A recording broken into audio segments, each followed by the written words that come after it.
What's up, guys? It's Ben. How's everyone doing today?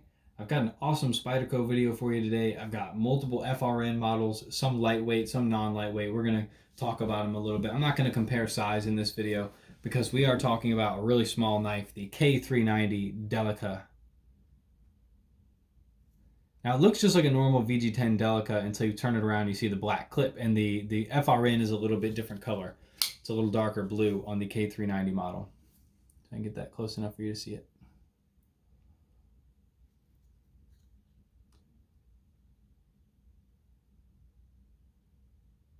K390. Now, I'm obsessed with this knife.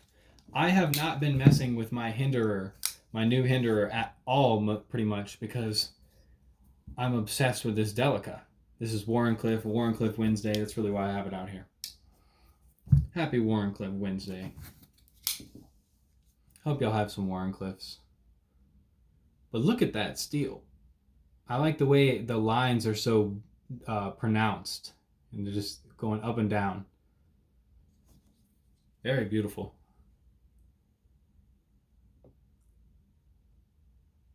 Really can't tell you why I'm so drawn to this knife, but I am. This is one of my favorite knives right now. It's probably the sharpest knife that I own, seriously, and some of the edges that I do might be a little crazier than that, but I'll try to cut some paper if I have some around me before the end of the video, towards the end.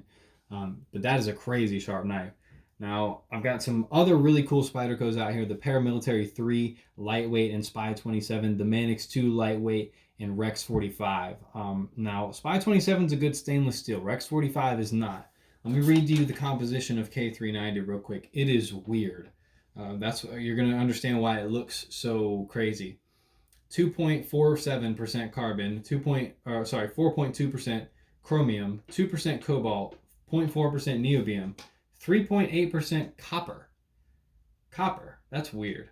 Manganese 0.55%, molybdenum 1%, nickel 9%, 9% nickel. That's very weird. And I want to read to you one little thing that they said about. It says K390 Microclean is a state-of-the-art cold work tool steel, specifically developed to provide extreme wear resistance and high compressive strength needed in industrial cutting, blanking, and punching operations. Despite its toughness, its exceptionally fine, homogeneous microstructure also makes it readily machinable and easy to heat treat. Collectively, these qualities make K390 an outstanding blade steel. That's awesome. I've never seen them proclaim how good a steel is like that. That's if that doesn't make you like K390, nothing probably will. That sounds really cool. Now, one other thing I want to say is I think it's going out of style to buy, Spyderco, mainstream knife brands, Benchmade. I don't know if it's really going out of style, but it's definitely, there's a lot more attention to the custom market than there used to be. Spydercos used to be a big thing. And I think their quality is 10 times better than it used to be. And I want to prove that. I've got some older Spydercos. Look at the blade centering on this old Endura 4. I'm not unhappy about this. I paid $100 for this knife. It works great. It does everything I need to do. It doesn't have any blade play. It's got a mirror edge on it. Great knife. I've beat this knife to death. Love it. Wouldn't trade it for the world. But the blade centering is just not perfect. These last 3 Spyderco knives I ordered, all within this month, look at the blade centering on these bad boys. I mean, that's custom quality blade centering on that one. This one I think could be moved a little bit, but it's not bad. It is not bad. $140, $120, $100, and look at that blade centering. It's great. The lockup on all 3 of these knives is solid.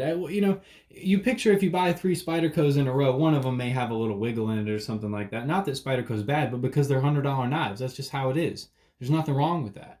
A lot of cold steels will have a little wiggle in them, but you're not gonna get a cold steel knife to close up on your hand with the triad lock.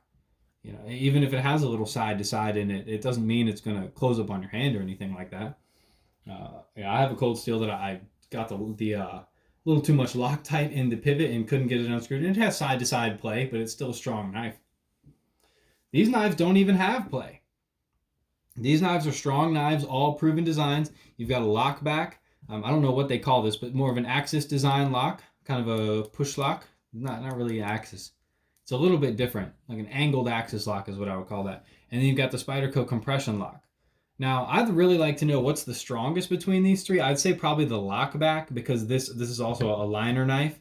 I don't know if I said that yet or not. These two are lightweights, and this is not. If you buy the K390 Delica and it says lightweight and it shows up with liners, I think that can happen, because I almost ordered this from somewhere that it said lightweight, so I did not order it from them because it said that. Because this is not a lightweight. They do make lightweight Delicas, but the K390 model is not one.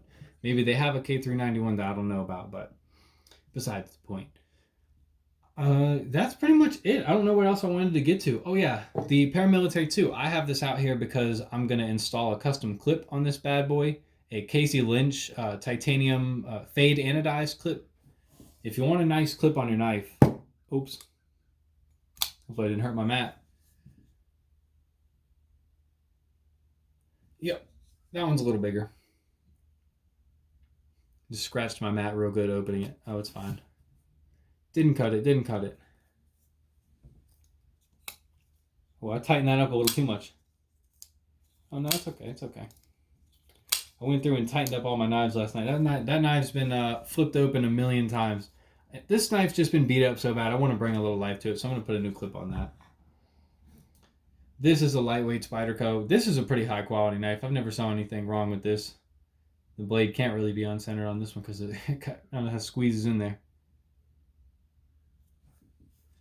Barely even fits in there. But yeah, all three Spydercos I bought in the last month. Perfect blade centering, perfect lockup, fantastic edges on all of them. Probably the three sharpest knives I own right now, because they're just brand new. They're just the newest. Haven't opened anything with I think I have with this a little bit, but it hasn't affected the edge at all. Just cutting some tape and stuff. I bet you I could cut a lot of cardboard with the Rex 45 in the K390. Those are tool steels. It's going to require a professional sharpener to sharpen those. You're going to need just something with a low grit. Really, just if you have some way to get a low grit onto it, you'll be just fine. If you can get a 120 grit working on it, then you'll be able to wear it down eventually. It might take longer than a normal knife. It might be more frustrating to get the edge on there. And obviously, these two knives, the Rex 45 and the K390, can't leave them wet. Got to keep the blade oiled, and you'll be good to go. But that's I think you're going to be seeing a lot of these steels on Spyderco knives coming up here in the future. I think you're going to have a hard time getting rid of Spy 27 and K390, because they've done K390 for a little while. It's just coming back.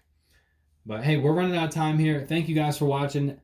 Y'all have a great day. I hope y'all get a Delica, get a K390 Delica while you can right now. You will love it. It's going to be a good knife, especially if you have a good way to sharpen it. Grab you a K390 Delica, because I'm obsessed with mine right now. Y'all have a good one.